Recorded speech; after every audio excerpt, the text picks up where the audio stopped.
This is an introduction to the human body. This is early in our curriculum, so we'll have an overview here, some body positions, some anatomical directions, basic bones, and some basic processes. We'll go much deeper into specific areas, particularly skeletal structures, as we get further into the curriculum.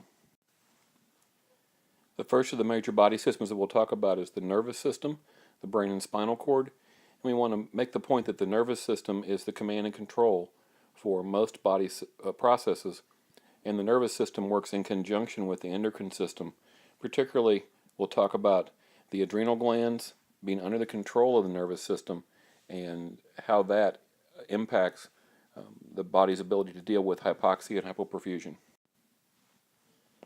When we talk about perfusion, we're talking about the ability of the body to deliver blood to the peripheral tissues. And to have adequate perfusion, there's three main components of the cardiovascular system that must be intact and functioning correctly. We must have an adequate pump, the heart. We must have the appropriate size container, which is the system of arteries and veins. And then we must have enough actual blood, enough actual fluid in the system. So throughout our discussion of perfusion and hypoperfusion, we'll talk about pump, volume, and container. And this is the foundation for that. So talking about perfusion, the pump, the heart, is one piece, and the blood volume is a second piece. But the third and key piece is the container, the system of vessels. And the key point for you to understand is that blood vessels can constrict or they can dilate. And this allows the size of the container to be decreased or increased as a way that the body can manage blood flow and perfusion. And you'll see this slide again later when we talk about the conduction system of the heart. But I wanted to use it also for the anatomy. So some of the green boxes are related to structures in the conduction system that we're not going to talk about right now. But as far as anatomy goes, your heart has two upper chambers, the atria, a right and left atrium. Their function is to hold blood before the ventricles are ready, and then to pump that blood into the ventricles, stretch the ventricles a little bit, and provide a good pumping action. The left ventricle, key structure that delivers blood flow to the systemic circulation. That's a high pressure system. The left ventricle is typically larger in muscle size, stronger, has to push against the resistance in the vascular system. The left ventricle is what produces your blood pressure. The right ventricle pumps to the heart. It's a lower pressure system. The system's pressure to go on the pulmonary side is about 1/6, 1/5, or 1/6 of that of the systemic side. The right ventricle's muscle is a little bit smaller. The ventricles contract together. The atria contract together. But the atria contract first and fill the ventricles, and then the ventricles fill. So we'll talk about this more, and the conduction system is how this is all timed up, and will make a little bit more sense.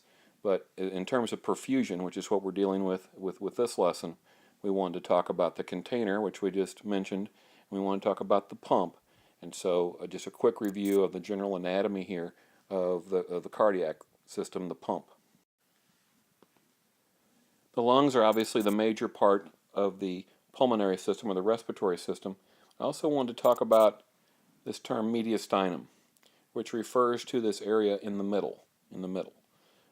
Trachea is in there, heart is in there, and then aorta and vena cava, the great vessels, are part of the mediastinum. Also, an important thing to talk about are the pleura. The visceral pleura is a very thin lining on the outside of the lung, and the parietal pleura is a very thin lining on the inside of the chest wall cavity. And so the pleura are adhered together. There's a small amount of fluid in there. There's no space. There's a small amount of fluid in there, and that keeps the parietal and visceral pleura stuck together. So as your chest wall enlarges, as you decide to take a breath, and you make your chest wall expand, the parietal pleura adhered to the inside of the chest wall and also adhered to the visceral pleura. This is the mechanism where your lungs expand. Your lungs are not physically connected to your chest wall. They are able to expand only because of this pleural space being empty, and the pleura are stuck together. So as your chest wall expands, the parietal pleura stuck to the visceral wall pulls your lungs out with the thoracic wall as it expands. That creates a vacuum and allows air to come in. Speaking of breathing, the primary muscle of respiration, primary muscle of breathing is the diaphragm. As the diaphragm contracts, under control of the brain tells the diaphragm to contract. The diaphragm contracts, it moves downward.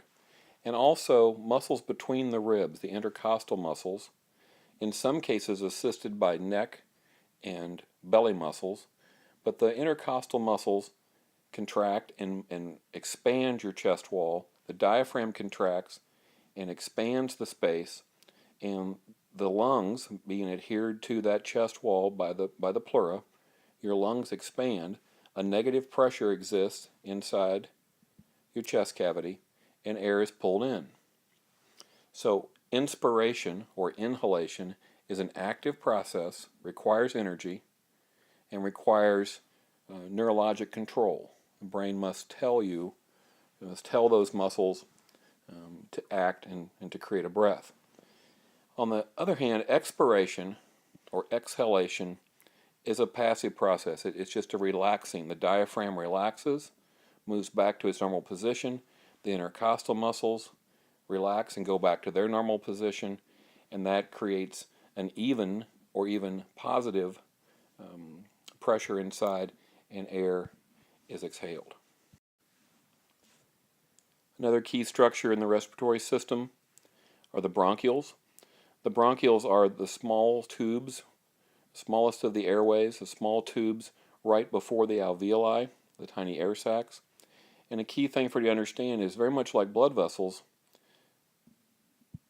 the bronchioles have muscular walls as well. And those muscular walls are under the command and control of the neurological system with the assistance of the endocrine system. And those bronchioles can dilate, become larger, or they can constrict down, as shown here on the right side. That constriction in and of itself can narrow the airway passages in the bronchiole.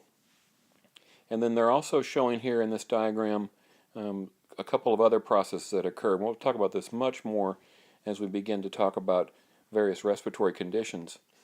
But you can have some inflammation, and you can also have some mucus that will obstruct the bronchiole. So there's three ways to get bronchial obstruction. One would be a constriction of the bronchial muscle wall. One is to get inflammation, and the last, of course, is to have a mucus buildup. Some combination of those three things will obstruct bronchioles and cause respiratory problems such as asthma and chronic obstructive pulmonary disease and other things that we'll talk about down the road. So the key takeaway for this lesson is blood vessel walls have muscles that are under control of the neurosystem with the assistance of the endocrine system, and bronchioles also have smooth muscle. They can constrict or dilate, also under the control of those two systems. So here's a diagram that helps you put together what's going on with the right side of the heart, the pulmonary circulation, and the left side of the heart, the systemic circulation. As blood comes back from the peripheral tissues, comes back into the heart in the right atrium, it's very low in oxygen, which is shown in blue here. Right atrium holds blood until the right ventricle is ready for it, dumps it to the right ventricle. Right ventricle then pumps out to the lungs, where O2 is picked up, CO2 is dropped off. Blood then returns back to the left atrium. Left atrium holds blood until the left ventricle is ready for it. Left atrium contracts, empties blood into the left ventricle, stretching that left ventricle a little bit and helping the left ventricle overcome the high pressure on the systemic side, on the arterial side. Left ventricle pumps out to the periphery, bringing with it blood that is oxygenated, that's high in oxygen content, shown in red, and very low in CO2 content, which is shown in blue. So when blood comes to the lungs, and we're talking about gas exchange here in the alveoli in the lungs, the tiniest air sac, and this is a diagram of one microscopic, very tiny air sac. surrounded by capillaries. As blood comes from the heart, from the right side of the heart, it's very low in oxygen, shown in blue, so it's deoxygenated blood, very low levels of O2, very high levels of CO2. And through diffusion, the oxygen tends to even out across this very thin membrane here between the pulmonary capillary and the alveolus. So oxygen is very high in concentration in the lung, very low in the capillary, and the oxygen tends to move into the bloodstream. And then the reverse occurs with CO2. There's a lot of CO2 in the blood, not as much in the air in the alveolus, so the CO2 tends to move out of the blood and into the alveolus, again through diffusion, which is the manner in which gases tend to even out across this thin membrane. It's important again to remember that this membrane is vital to the function of this whole diffusion process. If that membrane is damaged from obstructive pulmonary disease, emphysema, smoking, or if that membrane is in some way swollen or in other ways not functioning, then this whole diffusion process becomes a problem. Once the blood has picked up oxygen, dropped off CO2, it then returns back to the left atrium where it's held until the left ventricle is ready to pump it back out to the systemic circulation. So as blood arrives in the systemic tissues at the opposite end of this whole loop, as blood arrives there, it's coming from arteries to arterioles and then eventually down to capillaries, which are extremely thin, extremely small. And that blood should be very high in oxygen and low in CO2. Whereas in the cells, because of cellular metabolism or cellular respiration, the cells have been using glucose and oxygen, and they've been producing carbon dioxide. So they need the oxygen, they need the glucose being brought in by the arterial circulation. They generate energy in order to do what cells are supposed to do, whatever that cell's function is. And then the byproduct of that metabolism is carbon dioxide, CO2.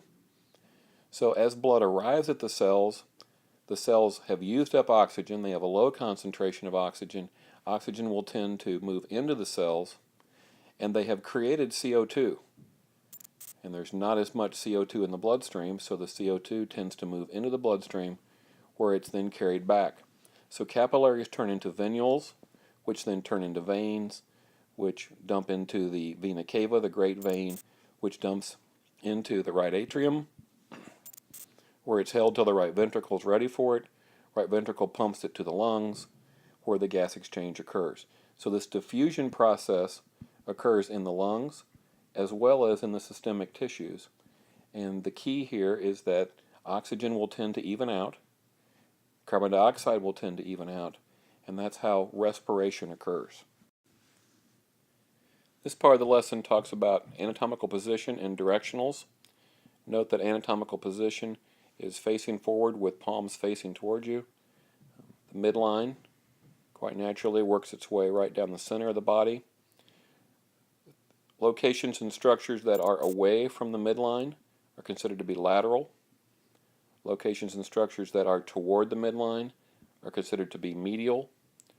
For instance, if we put an X right there on the patient, that would be considered to be lateral to the midline. Structures and locations that are toward the end of an extremity are called distal, and those that are closer to the heart on an extremity are called proximal. We also will use the midclavicular line as a landmark for some things in the future, so we want to introduce that. Inferior is the directional that points away from the center of the body or toward the feet, whereas superior is the opposite of that. And then the last are anterior and posterior. Anterior is in this direction, posterior is toward the rear. Main body cavities, cranial cavity, including the space inside the cranium, inside the skull. That's where the brain is located, in the cranial cavity. Thoracic cavity and abdominal cavity are separated by the diaphragm. realize that the diaphragm moves up and down, and so this cavity actually moves up or down. At any given time, the location of the diaphragm would differentiate between the thoracic and abdominal cavities. We also need to talk about the mid-axillary line, which is an important important landmark for us to use with directionals. Things in this direction are anterior. Things in this direction, of course, are posterior. And it kind of gives you an idea over here on the left side what the underlying structures are. We use this mid-axillary line as well as the anterior and posterior as landmarks, and as we teach you to acquire EKGs, we'll use the anterior and mid-axillary as important landmarks in terms of electrode placement for EKGs. The abdomen divided right down the midline, and then a line through the belly button, which divides it into 4 quadrants. And so you would describe an injury or pain as pain in the right upper quadrant, or an injury to the right and left lower quadrants. So the abdomen directionally is just simply divided by the midline and the umbilicus, or the line through the belly button, to make 4 quadrants. Next part of the lesson talks about body positioning. A patient who is flat on their back is supine. A patient who is face down is considered to be prone. A patient laying on their side is said to be in the lateral recumbent position. So you would describe that as the left lateral recumbent position or the right lateral recumbent position, rather than simply saying the patient's on their side. Another term that's used is to describe how much the patient is reclined. Semi-Fowlers is an angle about like that. Low Fowlers would be more laying down even further, and high Fowlers is more of an upright sitting position. Trendelenburg is a patient who is more than supine. Trendelenburg is a patient whose head is down and feet are up. This was used in the past quite a lot to treat hypoperfusion. To treat a person who had low perfusion to their brain, we would put them head down to try to increase blood flow to the brain. What we found is that this very position causes you to have some difficulty breathing, and so we don't use Trendelenburg very often anymore, and not for treatment of hypoperfusion. This part of our lesson addresses the major bones in the skeletal system, including the vertebra, and I've added out here to the side the total of 33 vertebrae. 7 of them are cervical, in the cervical spine and the neck. 12 of them are thoracic. 5 of them are lumbar. 5 more are sacral, and 4 more are coccygeal. 7, 12, 5, 5, and 4 for a total of 33. Key thing for you to understand is that the sacral and the coccygeal vertebra are fused, whereas you can see specific and individual vertebra in the lumbar area. Once you get into the sacral spine and the coccygeal spine, those are fused vertebrae. Over here on the left side, I've blocked out some things that we don't need to worry about right now in the gray boxes. However, we do expect you to know very soon: cranium, clavicle, sternum, the scapula or the shoulder blade, ribs and the number of ribs, the humerus, the bone in the upper arm, the radius and ulna, the bones in the forearm. The only pelvic structure we're looking for right now is iliac crest. We'll dig further into that as we talk about pelvic injuries, hip fractures, and such. Then we have the femur, tibia, and fibula. We have tarsals and metatarsals in the feet. We have carpals and metacarpals in the hand. The patella is the kneecap, excuse me, and the olecranon is the elbow. Major bones in the skull that we're worried about right now: mandible, maxilla, the nasal bone, and then of course the cranium itself. We'll talk about the various areas and regions of the cranium as we work into talking about head injuries and more specific injuries there. Another more zoomed in view here, talking about scapula and humerus. Those are both Important bones to know: the elbow area, the olecranon, then the radius and ulna in the forearm, carpals, metacarpals, and then phalanges. And there are phalanges on your feet as well. So the finger bone, the fingers themselves, are referred to as phalanges. Then the humerus, the upper arm bone, and the most frequently fractured bone in the body, the clavicle or collarbone. Again, we'll dig into hips and pelvis bones a little bit more later, but the iliac crests are an important landmark that you will compress as part of your patient assessment. And then the ischium, or the ischiotuberosities, which are the bones that are felt in the buttocks. Lower extremity bones that we're going to talk about and expect you to know. We're going to add the calcaneus to that, that's the heel, then tarsals and metatarsals and phalanges, then the fibula and tibia, followed by the patella, which is your kneecap, and then the femur, the largest bone in the body. Last part of this lesson talks about medical terms, and we'll intersperse medical terminology throughout our curricula. We wanted to get going with a few key terms right now. Brady typically means slow, tachy meaning fast, and then you combine that with the word cardio. So if I said a person had tachycardia, then we would know that that is a fast heart rate. Hypo and hyper, important ones to know. A person who is hypovolemic has low volume. If they were hypoglycemic, they would have low blood sugar. Hyperglycemia meaning high blood sugar, and then A meaning without or none. So if pnea, P-N-E-A, means breathing, and the patient has apnea or apnea, is how that's pronounced, then we'd say they're not breathing. A person who has then rapid breathing, tachypnea, we would say that that person has tachypnea, is how that's pronounced. A person who has a bradycardia would have a slow heart rate. So it's just an introduction to medical terminology. There's typically a prefix and then a combined word or a suffix. And these allow us to talk about medical terminology and get you kind of interested and oriented toward that. So this concludes our introduction to the human body lesson.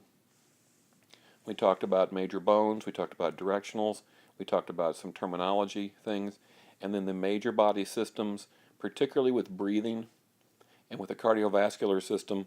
Key takeaway points there, once again, are that the blood vessels have muscular walls, can constrict or dilate, get smaller or larger, and the same with bronchioles, can get smaller or larger.